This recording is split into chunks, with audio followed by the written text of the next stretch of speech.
Morning on CBS2 News, a large brush fire breaks out in the Eagle foothills. The progress crews made on this overnight and what's still ahead on the fire lines today. I said, put that bat down. He goes, what are you going to do like that? And he came at me.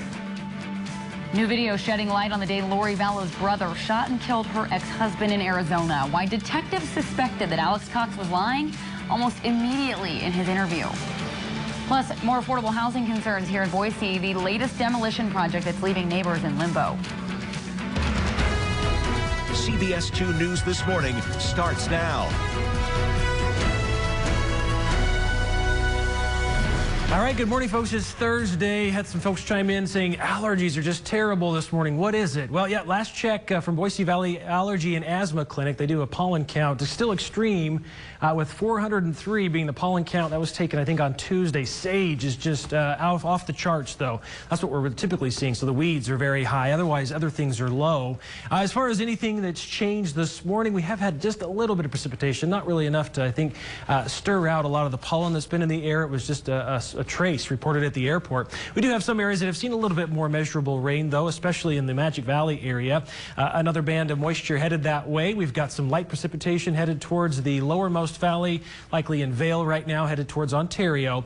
And we're expecting to see just some spotty showers throughout mainly the afternoon. So pretty quiet overall, I think, for the rest of the valley throughout. This is lunchtime into the early afternoon, but by the late afternoon, evening, we could see another batch of some spotty showers roll through.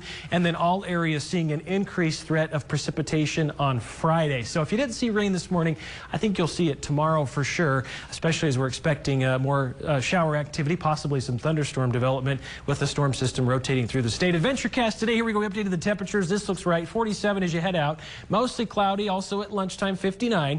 This afternoon, we're going to be about 5 degrees cooler than yesterday with that threat of a spotty shower, 66 for the high. All right, yeah, a lot different out there. Thanks, Nate. CBS2 and 670 KBOI bringing team traffic updates all morning long. Drive still looking really good, fairly quiet for this time of the morning, but expecting hopefully more of the same here for the next half hour or so. When you get in the car, just turn on 670 KBOI for more team traffic updates. Well, fire season isn't over yet in the Treasure Valley as flames erupt in the Eagle foothills. Crews from all over the valley scrambled to put out this fast-moving fire that did grow to about 200 acres and burned dangerously close to some homes there. Now, this morning, we're told all active flames are out, but crews are still out there on scene mopping up. They're monitoring for hot spots and any other areas that are smoldering. CBS 2's Kristen McPeak is live with the latest update from firefighters. Kristen, good morning. Denny, this 200-acre fire is being called the Goose Fire. We got a little bit of rain this morning, but yesterday's conditions were dry and windy. Now, this gate right here behind me is actually a recreation access point, but it's been opened. You can see the tire tracks. This is one of the places where crews were going into the foothills to get access. I can actually still see some fire trucks off in the distance behind me, but if you take a look at this video here, this was actually shot right where I'm standing.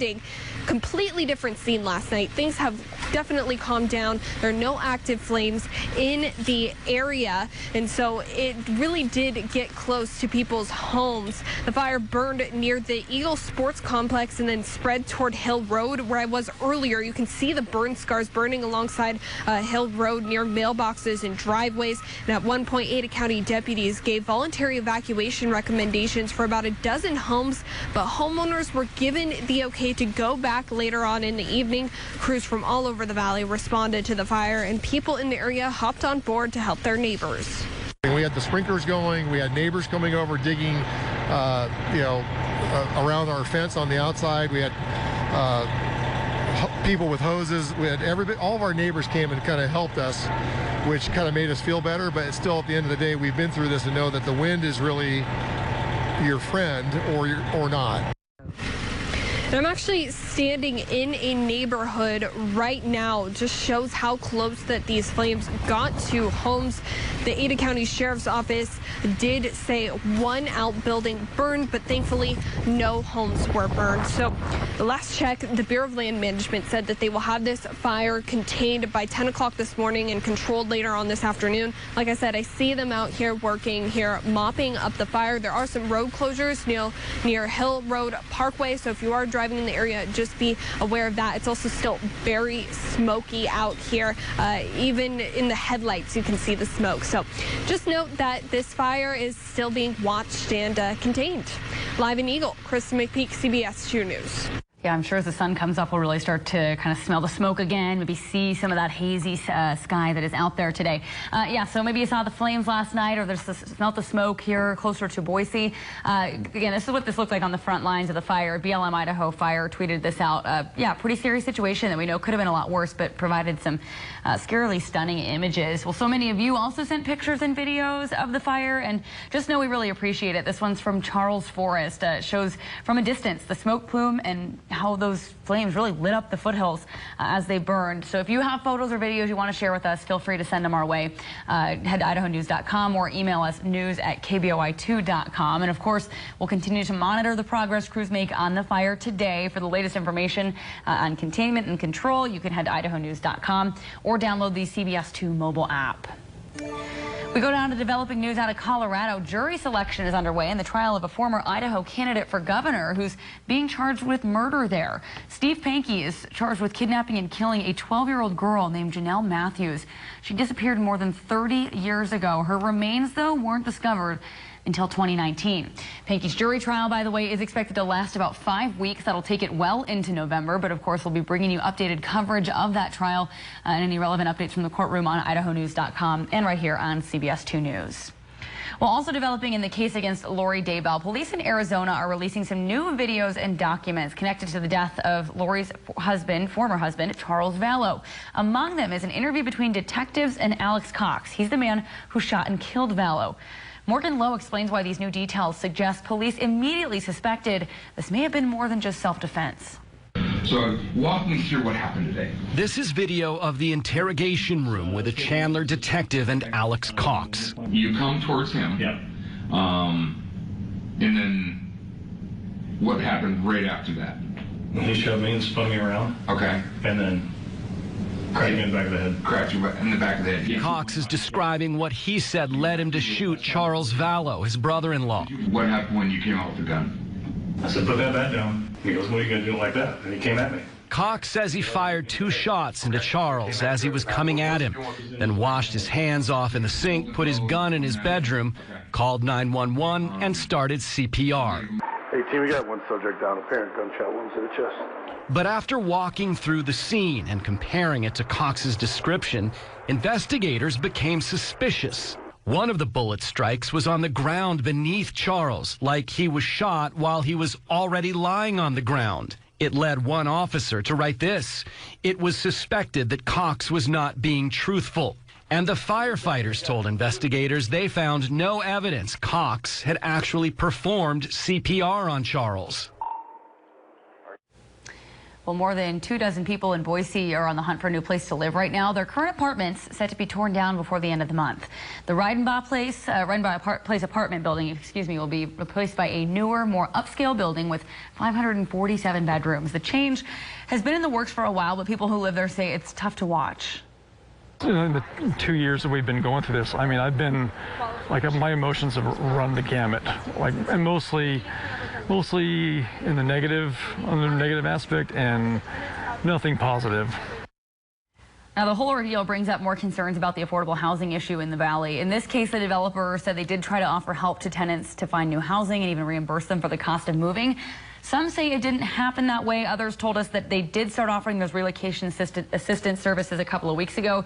Boise's mayor, though, says the city will not issue any permits or allow the developer to go through with the project until those tenants get what they were promised. Oh, yeah, it's a tough issue, and all I can say is whichever side you stand on it, I do not envy the job of city planners. Yeah, it'd be a tough situation. Just affordable housing is tough, I think, right now for everybody. Yeah. So good luck to everybody there. Hey, maybe you want to just escape all the issues. You're going to move up into the mountains, right? Do a little camping this weekend. Let's look at that camping forecast as we are at Thursday, almost to Friday. If you're going to head out tomorrow, we do have showers and thunderstorms that are expected about 54 tomorrow, and on Saturday will be dry, though. snow on Saturday. In fact, the storm clears out Friday evening, but then we could see more showers return late Sunday, low 50s, maybe as you're headed home. So really not a washout of a weekend if you can get through a little bit of rain tomorrow. High elevations will see some snow above about 6,500, even 7,000 feet, but we will see those snow levels drop with that next storm late Sunday into Monday. What we can expect here in the valley, chances of rain again through Friday. Best chance being tomorrow, just a spotty shower or two this afternoon. Nice and cool over the weekend here in the valley as well, expecting more rain on Monday, also for the Treasure Valley, and then turning cold next week. We're expecting snow levels to go from, again, above about 6,500 feet through Friday down to as low as 3,000 or 4,000 feet Tuesday morning. Denny. All right, thanks, Nate. CBS 2 and 670 KBOI bring you team traffic updates all morning long. We'll check back in with Ron O'Brien. Hey, Ron. Hi there. Things going along pretty well overall. We've got a little bit of merge crowding now and then. That area beyond 10 Mile, things have been showing up just briefly. Not much as far as the freeway drive goes. Relatively quiet. Now, the area where we had the fire in the foothills last night, you may want to steer clear of areas like Hill Road, especially, basically between Siemens Gulch Road and the Veterans Cemetery and Bogart Lane, Hill Road area. We understand there's still some hot spot stuff or mop-up going on. Crews still on the scene in that area at least. So good idea to try and steer clear. May find some roads closed or partially. From the 670 KBOI Traffic Center, I'm Ron O'Brien. All right, thanks, Ron. When you get in the car, turn on 670 KBOI for more team traffic updates. All right, our question of the day, we'll go through these pretty quickly. About 1 in 200 homeowners refuse to do this, even if their neighbors wish they would. Nate, what are you thinking? Maybe it's waterless. Maybe they turn down the watering. Or I was saying originally, my original guess was maybe to put on a little more clothing if they come outside. They're one of those people. All right, let's see what you guys have to say this morning. Jim says just introduce themselves. Ooh, okay. That's interesting. Sometimes you don't even just talk to those you live closest to. Come out of the house. Yeah. All right. And Marilyn says close their blinds. I can imagine. Yep. All right. One more, Nate. Jen says weed eat. Yeah. Get rid of those the tall grass on the side. Yeah. Next to the fence. Lots of things that come. Or paint the fence. I haven't painted my fence yet. I think I was supposed to with my HOA, but that's a chore to do. All right. Lots of things that come with being a good neighbor. If you think you know the answer, share on Facebook or Twitter. The answer's coming your way in just about 15 minutes. And still to come this morning, booster shot trials continue in the U.S. What health experts hope to learn from this newest data. 6:45 on your Thursday. Welcome back. Local forecast. This one 4-star. Temperature-wise, yet we're cooler today. We do have clouds still moving through. We had a few spotty showers early. Could see some this afternoon. Tonight, mostly cloudy. Otherwise, 48 for an overnight low. Tomorrow, a better chance of showers and thunderstorms for all areas. So star included, of course, 62 for the high on Friday. All right, thanks, Nate. You're looking live out in Eagle this morning, right near a trailhead in the foothills. Again, this is near the area where the brush fire, the goose fire, charred through 200 acres. Pretty close call for some homeowners there. Voluntary evacuations notices were issued for about a dozen homes, we're told, but fire crews have, again, let everyone go back home. All the active flames are out this morning. Mop-up operations are underway, though. Kristen's been out there, and she said fire crews are still out and about. Again, thanks to dry conditions and gusty winds, this fire was able to get out of control pretty quickly. We're told one outbuilding did burn, but no homes were lost. And again, all active flames are out this morning. To coronavirus now, vaccine makers say they're still looking for volunteers in COVID-19 booster shot clinical trials. The goal being to just learn more about who needs one and when they work best. Medical reporter Liz Bonus shares specifics on some of the trials and talked to the people who are getting involved. Hey there, everybody. Hello to you. Both Johnson & Johnson and Moderna now awaiting FDA data review for boosters. That's expected next Friday. Until we know more, however, some big names stepping up to get those boosters as part of clinical research trials, and they say they could not be more grateful. I am so pumped about it, I can't begin to tell you. Yes, Marty Brennaman, that same Cincinnati Reds broadcaster Hall of Famer we heard for years as the voice of the Reds. And it's a swing and a miss. He struck him out, and this one belongs to the Reds. Now lending his voice to another important message: get your vaccination, and when appropriate, get your booster. Because I think it's something that we all should do. I'm stunned that it's taken this long, and we're still not even close to 100% in this country. Marty let us follow his journey with his initial vaccine dose and the J&J booster dose he got this week here at Ohio's CTI. Johnson & Johnson is offering a booster to anyone that has been in the trial. In addition to that, however, they're doing something unique with this trial to learn a little bit more about mixing and matching doses. in the booster study, no matter what initial vaccine you got, we're offering the Johnson & Johnson boosters. So a few things to know about boosters. You shouldn't mix and match unless you are in a controlled clinical trial, which for Brenneman has been an honor. To be a part of something like this, I'll look back on this years from now and look back on it with as much pride as I have today. Study protocols for boosters are similar in that they measure your blood or antibody response for immunity after a booster. You also continue to track side effects, which at last check, Marty has not experienced. And finally, just so you know, getting a booster early does not give you a better immune response. The longer the time between prime, as it's called, the better your antibody response. I'm medical reporter Liz Bonus. We'll throw it back to you. Well, here in Idaho, by the way, St. Luke's and plenty of pharmacies are now offering those booster shots to eligible groups. We have more information on our website if you're interested in looking how to get yours. Turning now to the latest data, more than 3,000 Idahoans have now died from this virus. 42 deaths were reported yesterday. Idaho added more than 1,300 new cases yesterday as well. Nearly 53% of people 12 and up in our state are now fully vaccinated. Well, some local health districts in Idaho are working to create a more streamlined way of reporting COVID cases in schools. It's got to be a tough task. Well, right now there's no statewide method, so it leaves individual schools and districts to work with their local health departments to figure out the best way to report those numbers. Now, from what we found, each district seems to do things a little bit differently right now. But Central District Health, for example, says it's trying out a new exposure form that's for nurses and other school administrators to submit known school exposures. Health leaders are also working to make contact tracing a bigger priority. Oh, all right. Days like this, though, where we've got temperatures cooling off a little bit, but still very comfortable, make me just kind of want to like trace my own steps, like go in circles, like in the foothills. Outside. Just keep going up and keep coming down, keep going up, keep coming down. Just going to be a beautiful day for whatever you're looking to do. I mean, we do have the chance of some showers, but yeah, overall nice. Like yesterday, we'll see some sunshine. We saw quite a bit of it yesterday, even with just a little bit of light rain in the morning. We do have more rain moving through parts of the valley this morning. The lower Treasure Valley, Vail getting some showers into portions of Ontario, headed towards the Weiser area. But we're dry right now in Ada Canyon counties. At least we've had some wet roads and things still, and some showers southeast of us in Elmore County have moved through Mountain Home. Not a whole lot of measurable rain has fallen. It's been a trace overnight at the airport, but we do have some bigger showers south and east of us, even into the Magic Valley, headed towards Twin right now as it moves up from the southwest, and some still moving through the central mountains, at least the southeast side of the central mountains of Idaho. So plan on some spotty showers continuing for Thursday. Best chance, I think, for Ada Canyon County will return later this afternoon of a little bit of, again, shower development. Could see a thunderstorm over the higher terrain. Showers and thunderstorms expected Friday. More of us have a better chance of seeing some precipitation tomorrow. It'll be breezy sunshine on Saturday, 61 to 63 on Sunday. Another storm system moving in, dropping us way below average. In fact, 50s for Heiser, struggling to hit 50 with a chance of some rain, some breezy winds, and overnight lows likely getting down close to freezing, especially Wednesday morning. So likely our first freeze for a lot of the Treasure Valley Wednesday morning next week. The mountains, of course, plan on some showers through Friday, break Saturday, more rain, even snow moving in Sunday into Monday.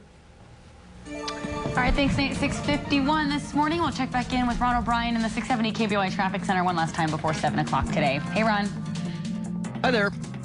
It's going very well so far. We're just getting reports of a crash coming in, though, at Cole and Fairview. Heads up through that area if you'd be traveling that area real soon anyway. Traffic pretty light all the way around non-freeway spots. And even I-84 hasn't really kicked in too much yet. Eastbound, that area beyond 10 Mile. Again, where the Foothills fire happened last night, you might encounter some road closures in that area along Hill Road, up near Bogart Lane or Siemens Gulch Road, spots like that. So you may want to just steer clear of that area this morning for a while. From the 670 KBOI Traffic Studio, I'm Ron O'Brien. All right, thanks, Ron. When you get in the car, just turn on 670 KBOI for more team traffic updates.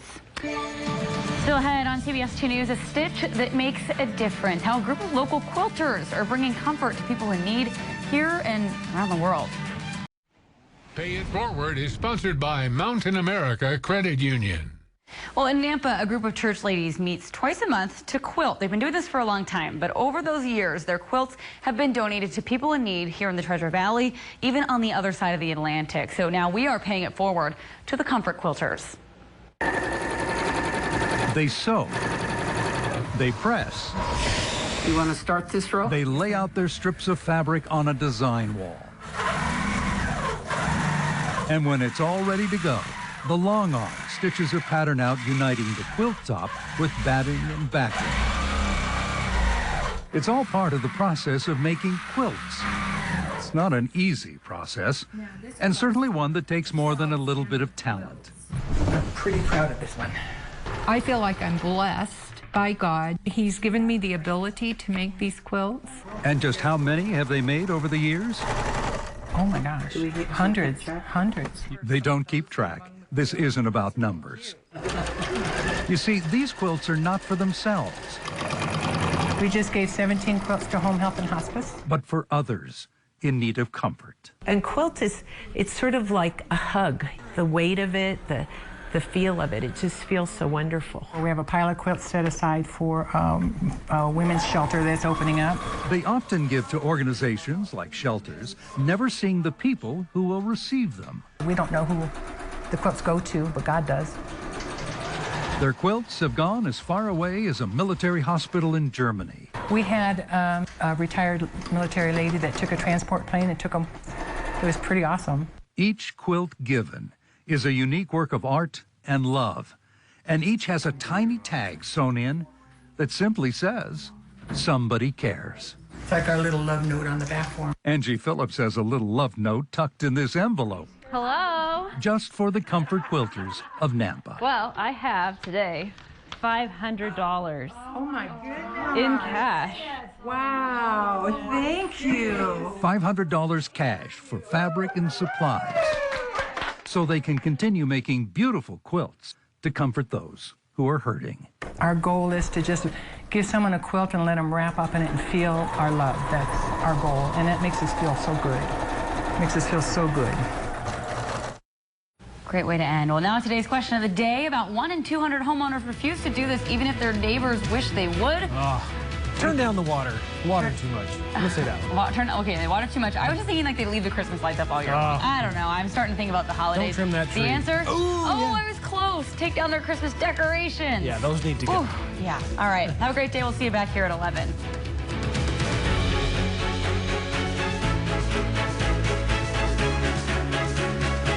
Take the news with you on the radio, 670 KBOI. And for news and information 24 hours a day, click on idahonews.com.